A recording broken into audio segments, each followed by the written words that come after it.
Insurance கம்பெனியோட Q4 results வந்து வெளியே வந்திருக்கு. அந்த ரிசல்ட் சூப்பராகவே வந்து இருக்கு.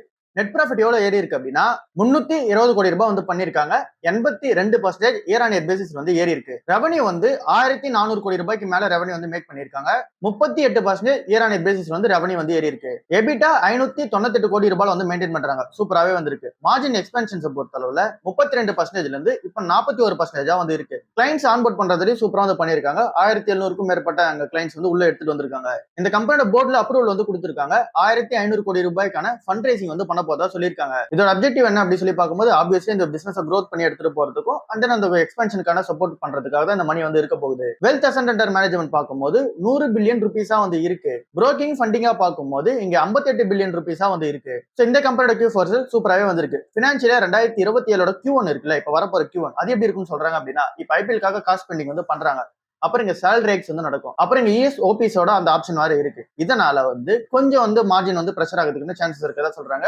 இப்ப வரப்போற Q1ல இந்த Q4 வந்து சூப்பராகவே வந்திருக்கு. இந்த பிரைஸ்ல கன்சிடர் பண்ண முடியாது. ஸ்டாக் வந்து 1.5% நேற்றுக்கான நாள் இறங்குச்சு. இன்னைக்கான நாள்ல டவுன் இருந்தாலுமே கன்சிடர் பண்ண முடியாது. காஸ்ட்லியா வந்து இருக்கு. ஸ்டாக்கோட பிரைஸ் வந்து 29ல வந்து இருக்கு. பிரைஸ் பொறுத்தல 300 ரூபாய் கிட்ட வந்து ட்ரேட் ஆயிட்டு இருக்கு. இன்னும் கொஞ்சம் கீழே இறங்கும்போது பாத்துக்கலாம். விப்ரோ கம்பெனில நிறைய அப்டேட் வந்து வந்திருக்கு. அதுல ஃபர்ஸ்ட் Q4 ரிசல்ட்ஸ் எப்படி இருக்கு அப்படின்னு சொல்லி பார்ப்போம். நெட் ப்ராஃபிட் வந்து 3500 கோடி ரூபாய் வந்து நெட் ப்ராஃபிட் பண்ணிருக்காங்க. பட் ஆனா இது நெகட்டிவ்ல தான் வந்திருக்கு. 1.8% இயர் ஆன் இயர் பேசிஸ் வந்து நெகட்டிவ்ல இருக்கு. Sequential growth 12% quarter and quarter basis வந்து பண்ணிருக்காங்க. 3100 கோடி ரூபாயில இருந்து 3500 கோடி ரூபாய் சீக்வென்ஷியல் growth வந்து பண்ணிருக்காங்க. Q4 ஓட ரெவன்யூ வந்து 24,000 கோடி ரூபாய் சில்லறையில வந்து இருக்கு. ஐடி சர்வீஸோட ரெவன்யூ சூப்பரா டாமினேட் பண்ணுது. அதுவுமே 24,000 கோடி சில்லறை ரூபாயில வந்து இருக்கு. சோ இது வந்து இயர் ஆன் இயர் பேசிஸ்ல அப்பா இருக்கு. எபிட்டாவை பொறுத்தல 17.3% மெயின்டைன் பண்றாங்க. பட் ஆனா அந்த எபிட்டா மார்ஜின் நெகட்டிவ்ல வந்து இருக்கு. 0.3% குவார்டர் அண்ட் குவார்டர் பேசிஸ்லயும் 0.2% இயர் ஆன் இயர் பேசிஸ்லயும் நெகட்டிவ்ல வந்து இருக்கு. டோட்டல் புக்கிங்ஸ் வந்து பார்க்கும்போது அதுவுமே கொஞ்சம் நெகட்டிவ்ல தான் வந்து இருக்கு. இங்க லார்ஜ் புக்கிங்ஸ்மே வந்து பார்க்கும்போது நெகட்டிவ்ல தான் வந்து இருக்கு. டோட்டல் டீல்ஸ் வந்து 12% நெகட்டிவ்லயும், லார்ஜ் டீல்ஸ் வந்து பார்க்கும்போது 18% நெகட்டிவ்ல வந்து இருக்காங்க. இந்த கம்பெனியோட Q4 ரிசல்ட்ஸ் கொஞ்சம் நெகட்டிவ்ல தான் வந்து இருக்கு. ஸோ ப்ராஃபிட்லயும் நெகட்டிவ்ல இருக்கு. பட் ஆனால் ரெவன்யூ சூப்பரா வந்து ஏறி இருக்கு. 9% ரெவன்யூ வந்து ஏறி இருக்கு. ஸோ இந்த ஒரு Q4 ரிசல்ட்ஸ் ஓவராலா பார்க்கும்போது நெகட்டிவ்ல தான் வந்து இருக்கு. ப்ராஃபிட் வந்து இங்க பெருசா வந்து பண்ண முடியல. அண்ட் தென் இங்க வந்து டீல்ஸ் வந்து நிறைய டீல்ஸ் வந்து ஜெயிக்க முடியல. ஸோ இது எல்லாமே நெகட்டிவா வந்து இருக்கு. பட் ஆனால் ரெவன்யூ வந்து ஏறி இருக்கு. எல்லாமே அந்த கான்ஸ்டன்ட் கரன்சி டர்ம்ஸ், அதாவது இங்க வந்து டாலர் அகைன்ஸ்ட் ரூபி வர ரேஸ்னால ரெவன்யூ வந்து சூப்பரா காமிக்க முடியுது. இப்போ இந்த ஃபினான்ஷியல் 2027 Q1 எப்படி இருக்கும் அப்படின்னு சொல்லிட்டு அவங்களே ப்ரொஜெக்ஷன் சொல்றாங்க அப்படின்னா, growth வந்து -2% இருந்து 0% தான் growth இருக்கும்னு சொல்றாங்க. கான்ஸ்டன்ட் கரன்சி டர்ம்ஸ் இங்க வந்து நெகட்டிவான growthல இருக்கும் அப்படின்றது தான் எக்ஸ்பெக்டேஷன்ஸா வந்து இருக்கு. சோ பெரிய லெவலான growth வந்து நம்ம எதிர்பார்க்க முடியாது ரெவன்யூ வைஸ்ல பார்க்கும்போது. அதனால இந்த ஒரு Q1 இங்க நெகட்டிவ்ல இருக்கிறதுக்கான சான்சஸ் ஹெவியாவே வந்து இருக்கு. இதை தாண்டி விப்ரோ கம்பெனியுமே என்ன அனௌன்ஸ்மெண்ட் பண்ணிருக்காங்க அப்படின்னா, பைபேக் வந்து அனௌன்ஸ்மெண்ட் பண்ணிருக்காங்க. 1500 கோடி ரூபாய்க்கான பைபேக் வந்து அனௌன்ஸ்மெண்ட் பண்ணிருக்காங்க. பைபேக்கோட அந்த பிரைஸ் என்ன செலக்ட் பண்ணிருக்காங்க அப்படின்னா 250 ரூபாய் பர் ஷேர் வந்து செலக்ட் பண்ணிருக்காங்க. 5.7% ஈக்விட்டி வந்து இங்க வந்து திரும்ப வாங்கிக்க போறாங்க. அப்படின்னா 60 கோடி ஷேர்ஸ் வந்து வாங்கிக்க போறாங்க 250 ரூபாய்ன்ற பிரைஸ்ல. இதுல ப்ரொமோட்டர்ஸே வந்து இங்க உள்ள இன்வால்மெண்ட் ஆக போறாங்க. இந்த பைபேக்ல ப்ரொமோட்டர்ஸும் வர போறாங்க. சோ இந்த ஒரு பைபேக்கான எக்ஸாக்ட் டேட் வந்து அனௌன்ஸ்மெண்ட் வந்து பண்ணல. அது அபிஷியல் அனௌன்ஸ்மெண்ட் வந்து பண்ணுவாங்க.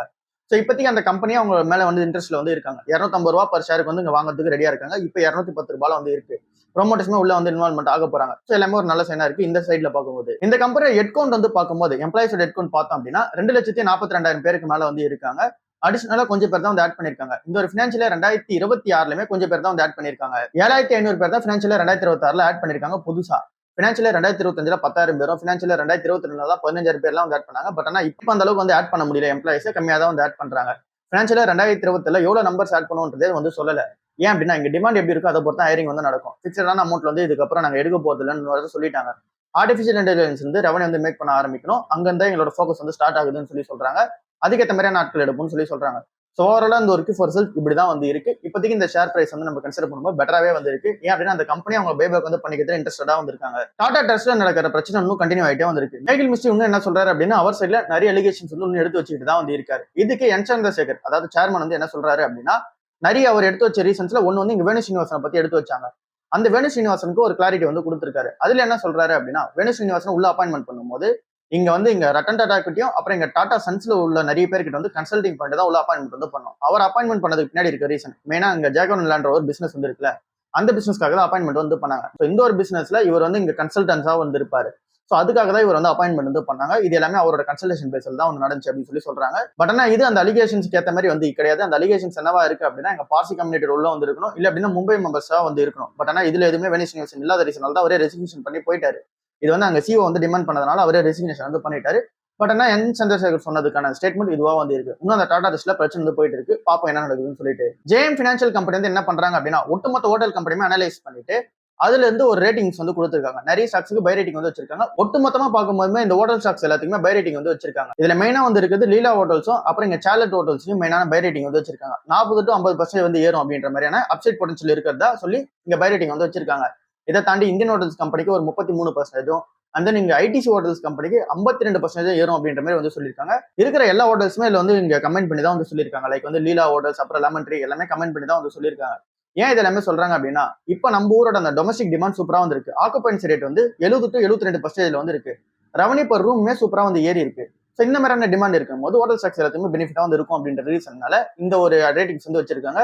நம்மள பொறுத்தல இப்போதைக்கு எல்லா ஹோட்டல் ஸ்டாக்ஸுமே இப்போ காஸ்ட்லியா தான் வந்துருக்கு. வெயிட் பண்ணி பார்க்கறது பெட்டரா வந்துருக்கு. பஜாஜ் கம்பெனியோட அந்த கேடிஎம் இருக்குல்ல, ஸோ அந்த ஒரு பிராண்ட் வந்து டர்ன் அரவுண்ட் பண்றதுக்கான அந்த ஒரு பிளான் இருக்கும் பாத்தீங்களா, அந்த டர்ன் அரவுண்ட் ஸ்ட்ராட்டஜி. ஸோ அதுல 3 ஃபேஸா வந்து பண்ணுவோம்னு சொல்லியிருக்காங்க. அதுல ஃபர்ஸ்ட் ஃபேஸ் என்ன அப்படின்னா லிக்விடிட்டி வந்து சப்போர்ட் பண்றது. செகண்ட் ஃபேஸ் என்ன அப்படின்னா மேனேஜ்மெண்ட்டை ரீஸ்ட்ரக்சரிங் வந்து பண்றது. தேர்ட் ஃபேஸ் என்ன அப்படின்னா காஸ்ட் கட் பண்ணிட்டு அப்புறம் எக்ஸிகியூஷன் வந்து பண்றது. இந்த ஒரு 3 ஃபேஸ்ல நாங்க ஃபோக்கஸ் பண்ணி வரும்போது கேடிஎம் வந்து எங்களால் டர்ன் அரவுண்ட் பண்ணி எடுத்துட்டு வந்துட முடியும். பட் ஆனா இது இந்த ஃபினான்ஷியல் 2027 ஃபர்ஸ்ட் ஹாஃப்ல வந்து நடக்காது. செகண்ட் ஹாஃப்ல மேபி நடக்கிறதுக்கான சான்சஸ் வந்து இருக்கு. இப்போ இந்த ரீஸ்ட்ரக்சரிங் பிளான நாங்க வந்து ஃபோக்கஸ் பண்ணும்போது ஸோ இந்த டர்ன் அரவுண்ட் ஸ்ட்ராட்டஜி ப்ராப்பரா எக்ஸிக்யூட் பண்றாங்களா அப்படின்னு சொல்லி வெயிட் பண்ணி பார்ப்போம். இப்போதைக்கு கேடிஎம் கம்பெனியை பொறுத்தளவுல இங்க பஜாஜ் ஆட்டோ வந்து ஃபுல்லா வந்து அக்விசிஷன் வந்து பண்ணிட்டாங்க. இதுக்கு முன்னாடி 2007 ஒரு 10% to 15% ஸ்டேக் வந்து வச்சிருந்தாங்க. அதுக்கப்புறமேட்டுக்கு இப்போ 70% ஸ்டேக் வந்து வச்சிருக்காங்க.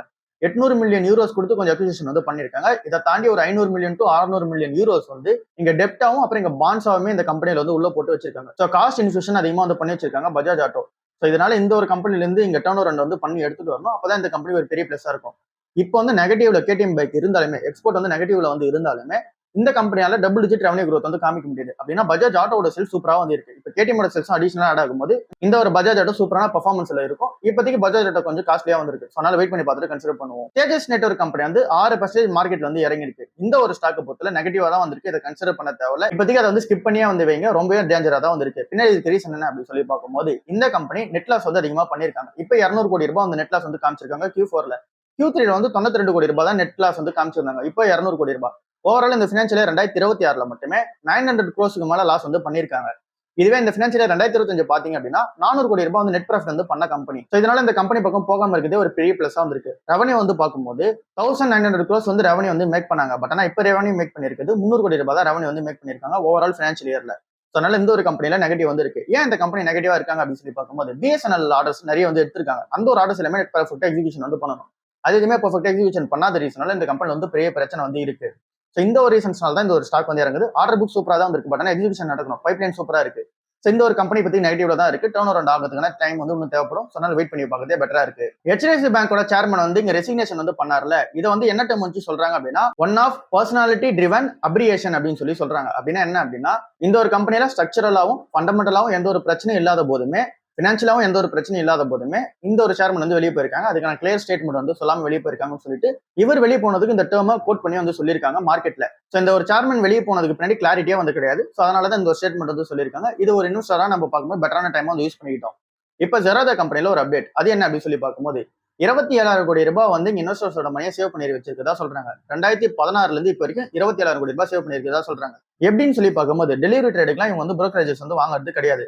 ஒன்லி இங்க F&O அப்புறம் இன்ட்ராடேக்கு தான் வந்து இங்க புரோக்கரேஜஸ் வந்து வாங்குறாங்க. ஸோ டெலிவரிக்கு இங்க புரோக்கரேஜஸ் இல்லாத ரீசன்னால இங்க 27,000 கோடி ரூபாய் வந்து இங்க டெலிவரிஸா இங்க வந்து மக்கள் வாங்கியிருப்பாங்கல்ல, அந்த ஒரு அமௌண்ட் புரோக்கரேஜ் கொடுக்கறது வந்து கொடுக்காம போயிருக்காங்க. அதனாலே வந்து 27,000 கோடி ரூபாய் இன்வெஸ்டர்ஸ் வந்து சேவ் பண்ணிருக்கதா சொல்றாங்க. இப்போ நம்ம இன்ஃபிளேஷன் அட்ஜஸ்டடா புரோக்கரேஜா வந்து பார்க்கும்போது 50 ரூபாய் வரைக்கும் புரோக்கரேஜ் வந்து கலெக்ட் பண்ணலாம். அந்த அளவுக்கு வந்து இப்போ இன்ஃபிளேஷன் வந்து ஏறி இருக்கு. பட் ஆனா நாங்க இதுவும் கலெக்ட் பண்ணாத ரீசனால 27,000 கோடி ரூபாய் இங்க மக்களோட மணி வந்து சேவ் பண்ணப்பட்டிருக்கதா சொல்றாங்க. ஸோ ஜெராதோட பிசினஸ் மாடல் வந்து அதுக்காக தான் ஓபன் பண்ணப்பட்டாங்க. அந்த ஒரு பிசினஸ் பிலாசபி சூப்பரா வந்து போயிட்டு இருக்கு. வேதாந்தா கம்பெனி வந்து 787 ரூபாய் வந்து ட்ரேட் ஆயிட்டு இருக்கு. ஆல் டைம் ஹைல வந்து இருக்கு. ஸோ 11 கன்சிக்யூட்டிவ் செஷன்ஸ் வந்து சூப்பரா வந்து ஏறிட்டு இருக்கு. என்ன ரீசனால அப்படின்னு சொல்லி பார்க்கும்போது அலுமினியம் அப்புறம் ஜிங்கோட பிரைசஸ் எல்லாமே சூப்பரா வந்து இருக்கு. இந்த ஒரு கம்பெனிக்கு ஒரு பெரிய பிளஸ் பாயிண்டா வந்து இருக்கு. இதை தாண்டி இந்த கம்பெனியோட அந்த ரிசல்ட்ஸ் எல்லாமே சூப்பரா இருக்கும் அப்படின்ற எக்ஸ்பெக்டேஷன்ஸ் வந்து இருக்கு. இந்த Q4 சூப்பரா இருக்குன்ற எக்ஸ்பெக்டேஷன்ஸ் வந்து இருக்கு. நிறைய புரோக்கரேஜஸ் அந்த நிறைய அனலிஸ்ட் வந்து என்ன சொல்றாங்க அப்படின்னா இங்க இருந்து ரெவன்யூ அதிகமான பர்சன்டேஜ் வந்து ஏறும் அப்படின்னு சொல்லி எக்ஸ்பெக்டேஷன்ஸ் வந்து வச்சிருக்காங்க. மார்ஜின் சூப்பரா இருக்குன்ற எக்ஸ்பெக்டேஷன்ஸ் வந்து வச்சிருக்காங்க. ஸோ இந்த ஒரு எக்ஸ்பெக்டேஷன்ஸ் எல்லாமே அதிகமா இருக்கு ரீசனாலே மார்க்கெட்ல வந்து இந்த ஷேர் வந்து ஏத்திட்டு இருக்காங்க. ஸோ இதனால இந்த ஒரு ஷேர் வந்து நம்ம கன்சிடர் பண்ண தேவை. கடன் வந்து அதிகமா வந்து இருக்கு. நிறைய அனலிஸ்ட் வந்து பை ரேட்டிங் வந்து வச்சிருக்காங்க. நம்ம இந்த டைம்ல இந்த பக்கம் போகாம இருக்குதே பெட்டரா வந்து இருக்கு. இந்த ஒரு கம்பெனியுமே 5 வந்து பிரிய போகதா ஒரு நியூஸ் வர போயிட்டு இருக்குல்ல. அதனால எல்லாமே நடக்கட்டும். அதுக்கப்புறமா கூட பாத்துக்கலாம். இப்போதைக்கு வந்து இங்க இந்த பக்கம் போகாம இருக்கிறதே பெட்டரா இருக்கு. அக்ஷய திருதியை வந்து ஏப்ரல் 19ஆம் தேதி அன்னைக்கு வருது. அந்த ஒரு நாள்ல கோல்டு வந்து வாங்கலாமா இல்ல அப்படின்னா வெயிட் பண்ணி வாங்கினா பெட்டரா வந்து இருக்குமா அப்படின்னு சொல்லிட்டு இந்த வீடியோல வந்து பார்ப்போம். எங்க அக்ஷய திருதியை டைம்ல நிறைய பேர் வந்து இன்வெஸ்ட்மெண்ட் வந்து பண்ணுவோம். அதனால கோல்ட பிசிக்கலா வாங்குறதுக்கு பெட்டரான டைமா தான் அந்த டைம் வந்து இருக்கு. கோல்டு இறங்குறதுக்கான சான்சஸ் இருக்கான்னு கேட்டீங்க அப்படின்னா கண்டிப்பா வந்து இருக்கு. எப்ப இறங்கும் அப்படின்னா இந்த ஒரு போர்ஷன்ல திரும்ப வந்து கண்டினியூ ஆகணும். க்ரூட் ஆயில் பிரைஸ் வந்து ஏறணும். இப்படி ஏறும்போது டாலர் வந்து ஸ்ட்ரென்த் ஆக ஆரம்பிக்கும். இன்ட்ரெஸ்ட் ரேட் வந்து கட் பண்ண மாட்டாங்க. அந்த டைம்ல வந்து கோல்டு வந்து இறங்கிறதுக்கான சான்சஸ் இருக்கு டாலர் டேர்ம்ஸ்ல. நம்ம ஊர் கரன்சியா வந்து பார்க்கும்போது கொஞ்சம் வந்து இறங்குறதுக்கான சான்சஸ் வந்து இருக்கு. ஃபார் எக்ஸாம்பிள் இப்ப 15,600 வந்து 24 கேரட் வந்து இருக்கு. இங்க இருந்து வந்து கொஞ்சம் இறங்குறதுக்கான சான்சஸ் வந்து இருக்கு. 15,000 கீழே வந்து போகலாம். இல்ல அப்படின்னா அதுக்கும் கீழே போகிறதுக்கான சான்சஸ் வந்து இருக்கு. பட் ஆனா இது நடக்கணும் அப்படின்னா போர்ஷனல் வந்து கண்டினியூ ஆகணும். டாலரோட பிரைஸ் வந்து இங்க இன்னும் ஸ்ட்ரென்தன் ஆக ஆரம்பிக்கணும். குரலோட பிரைஸ் வந்து கொஞ்சம் வந்து ஏற ஆரம்பிக்கணும். இது எல்லாமே நடந்துச்சு அப்படின்னா அந்த இன்ட்ரெஸ்ட் ரேட்டை கட் பண்ணாம இருந்தாங்க அப்படின்னா கோல்டு வந்து இங்க இறங்குறதுக்கான சான்சஸ் வந்து இருக்கு. இல்ல அப்படின்னா ஏறதுக்கான சான்சஸ் தான் இருக்கு. அக்ஷய திருதியை டைம்ல நம்ம வந்து கோல்ட பை பண்ணிப்போம். லாஸ்ட் ஒரு 9 வருஷமா பார்க்கும்போது 450% மேல வந்து ரிட்டர்ன் வந்து கொடுத்துருக்கு கோல்டு மட்டுமே. லாஸ்ட் ஒரு வருஷத்துல 50% மேல வந்து ரிட்டர்ன் வந்து கொடுத்துருக்கு. கோல்டு ஒரு இன்வெஸ்ட்மெண்டா கன்சிடர் பண்ணி வாங்குறதுக்கு பெட்டரான டைமா தான் வந்து இருக்கு.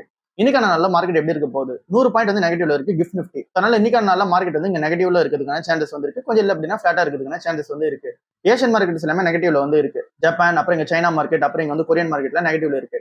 இதே நம்ம யூஎஸ் மார்க்கெட்டை பார்க்கும்போது ஸ்லைட்டா பாசிட்டிவ்ல வந்து க்ளோஸ் ஆயிருக்கு. நம்மளோட மார்க்கெட் இன்னும் வந்து நெகட்டிவ் இருக்கிறதுக்கான சான்சஸ் வந்து இருக்கு. நேற்று என்ன ரேஞ்சில் பார்த்தோமோ அதே ரேஞ்சில் தான் இப்போ க்ரூடோட பிரைஸ் வந்து இருக்கு. பெருசா சேஞ்சஸ் வந்து கிடையாது. அண்ட் தென் நீங்க எஃப்ஐஎஸ் பொறுத்தவரை 382 கோடி ரூபாய்க்கு பை பண்ணிருக்காங்க நேத்திக்கான நாள்ல. பட் ஆனா டிஐஎஸ் வந்து அதுக்கு ஆப்போசிட்டா 3400 கோடி ரூபாய்க்கு மேல வந்து வித்திருக்காங்க.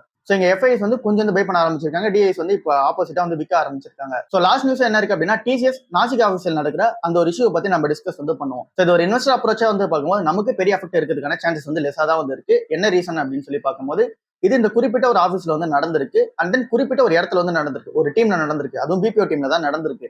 அதனால இன்வெஸ்டரா பார்க்கும்போது பெரிய அஃபெக்ட் இருக்கிறதுக்கான சான்சஸ் வந்து கிடையாது. இதை வந்து நம்ம ஃபர்ஸ்ட் பாத்துருவோம். சரி, ஓகே. இப்போ நம்ம அந்த கேஸ்ல என்ன அப்டேட் அப்படின்னு சொல்லிட்டு பார்ப்போம். ஃபர்ஸ்ட் இந்த கேஸ் என்ன அப்படின்னு சொல்லி பார்ப்போம். டிசிஎஸோட நாசிக் ஆஃபீஸ் வந்து இருக்கு. அந்த ஒரு நாசிக் ஆஃபீஸ்ல பிபிஓ டீம் வந்து இருப்பாங்களே, அந்த ஒரு டீம்ல இருக்கிற 9 எம்ப்ளாயிஸ் வந்து பார்க்கும்போது எஃப்ஐஆர்ஸ் வந்து கொடுத்துருக்காங்க. அந்த ஒரு எஃப்ஐஆர்ல என்ன சொல்றாங்க அப்படின்னா செக்ஷுவல் ஹராஸ்மெண்ட் வந்து பண்ணிருக்காங்க அப்படின்னு சொல்லி அந்த ஒரு எஃப்ஐஆர்ஸ் வந்து இருக்கு.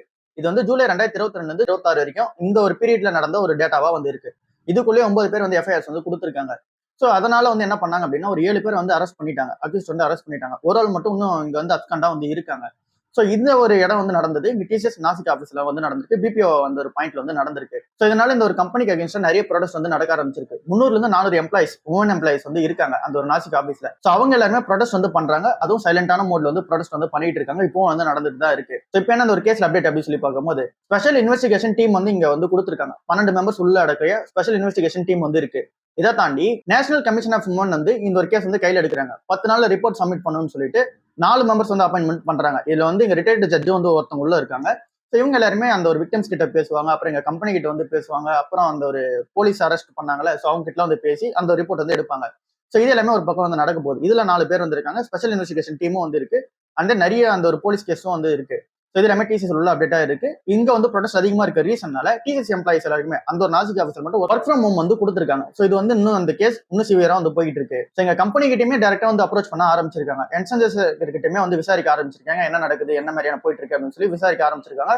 ஆர்த்தி சுப்ரமணியம் கிட்டயுமே விசாரிக்க ஆரம்பிச்சிருக்காங்க. இதுதான் ஓவரால் இன்னைக்கு இருக்க நியூஸா இருக்கு. அடுத்த நியூஸ்ல வந்து சந்திப்போம். பாய்.